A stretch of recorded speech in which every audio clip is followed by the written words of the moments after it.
Assalamualaikum warahmatullahi wabarakatuh. Alhamdulillah, alhamdulillahilladzi arsala rasulahu bil huda wa dinil haq liyuzhirahu 'alad dini kulli wa kafa billahi shahida.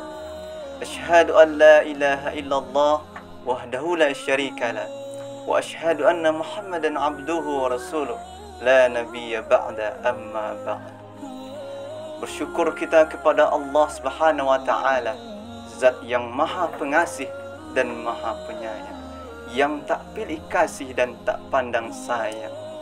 Zat yang memberikan kepada kita nikmat kesehatan sehingga kita dapat hadir, sehingga kita dapat diberikan kesempatan untuk dapat beraktivitas di dunia ini. Kemudian salawat dan salam kita haturkan kepada pemimpin umat Islam akhir zaman yang bergelarkan Al-Amin dan bertitelkan Habibullah, yakni Nabi besar Mustafa Muhammad sallallahu alaihi wasallam, yang mana beliau telah mengantarkan kita dari zaman jahiliyah kepada zaman yang penuh dengan kasih sayang seperti yang kita rasakan pada saat sekarang ini. Sahabat di KTV rahimakumullah, pada kesempatan kali ini izinkanlah saya menyampaikan ceramah yang berjudul Peranan Pemuda pada Zaman Sekarang. Kalau kita membahas tentang pemuda, maka masa muda, masa yang identik dengan muda, masa yang luar biasa, masa yang produktif. Dikarenakan pemuda atau masa muda adalah masa yang tepat, masa yang kuat untuk melaksanakan atau bertakwa kepada Allah Subhanahu wa taala. Karena masa muda adalah masa yang energik dalam beribadah kepada Allah Subhanahu wa taala. Sahabat di KTV rahimakumullah, ketika Insinyur Soekarno berkata, "Berikanlah saya 10.000 orang tua, maka akan kukan cabut Semeru di akarnya. Kemudian berikan saya 10 orang pemuda, maka akan kuguncangkan dunia." Hal ini menandakan bahwa pentingnya pemuda pada saat era globalisasi ini. Karena pemuda memiliki tenaga yang energik, karena pemuda adalah pelopor bukan pengekor. Maka dalam kesempatan kali ini saya mengajak kaum muda untuk selalu taat dan patuh kepada Allah Subhanahu wa taala. Maka dari itu, anak muda sekarang jangan sampai kita biarkan untuk melaksanakan atau melakukan larangan Allah Subhanahu wa taala. Karena Allah berfirman dalam surah An-Nisa ayat 9 yang berbunyi, A'udzu billahi minasyaitonir rajim. Bismillahirrahmanirrahim. Wal yakhshal ladzina law taraku min khalqihim dzurriyyatan dhi'afan khafu 'alaihim wal yattaqullaha wal yaqulu qawlan sadida. Yang artinya, hendaklah engkau takut kepada Allah Subhanahu wa taala.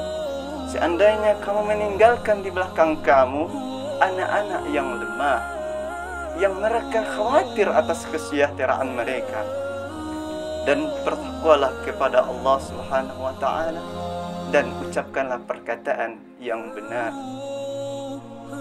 Sembari dari itu, Ibnu Katsir menjelaskan bahwasanya kalimat dzurriyatan mengandung makna bahwasanya pemuda memiliki keimanan dan keyakinan yang teguh terhadap agamanya. Pemuda tidak akan teguh, tidak akan kekar terhadap gangguan, tidak akan tekar terhadap ancaman yang menghadapinya. Maka dari itu, pemuda saat sekarang ini, kita pemuda harus memiliki keimanan dan ketakwaan kepada Allah Subhanahu wa taala, sebagaimana yang telah diajarkan oleh Rasulullah sallallahu alaihi wasallam. Kemudian ulama salaf mengatakan juga, syabanul yaumil rijalul ghadab. Maka generasi muda adalah generasi yang siap untuk menjadi pemimpin di masa depan. Generasi muda sekarang adalah pemimpin di masa depan. Maka dari itu, kita pemuda layaknya menjadi pelopor bagi kaum-kaum yang lainnya. Karena kita memiliki tenaga yang energik, tenaga yang bisa difasilitasi untuk membantu umat Islam secara keseluruhannya.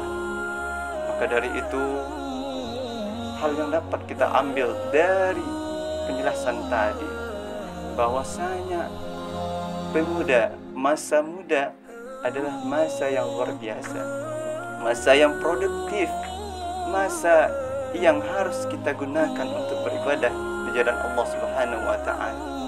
Karena masa ini penuh dengan tantangan, masa ini penuh dengan cobaan, masa ini penuh dengan godaan.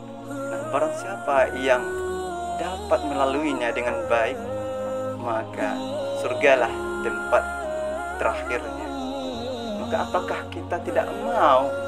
Apakah kita tidak ingin menempatkan diri kita kepada surganya Allah? Tentu ini jawabannya terdapat pada diri kita sendiri.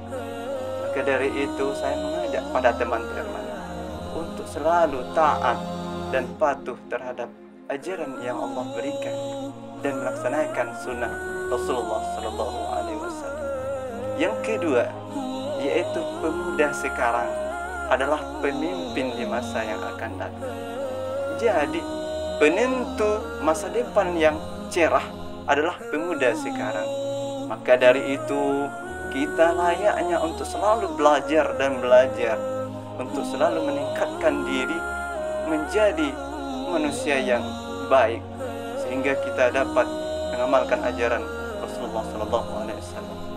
Maka dari itu, mungkin hanya itu yang dapat saya sampaikan pada kesempatan pada kali ini. Saya mohon maaf karena kesalahan terdapat pada diri saya, kebenaran hanya milik Allah Subhanahu wa Ta'ala. Maka saya akhiri dengan wallahu muwaffiq ila aqwamit thariq. Wassalamualaikum warahmatullahi wabarakatuh.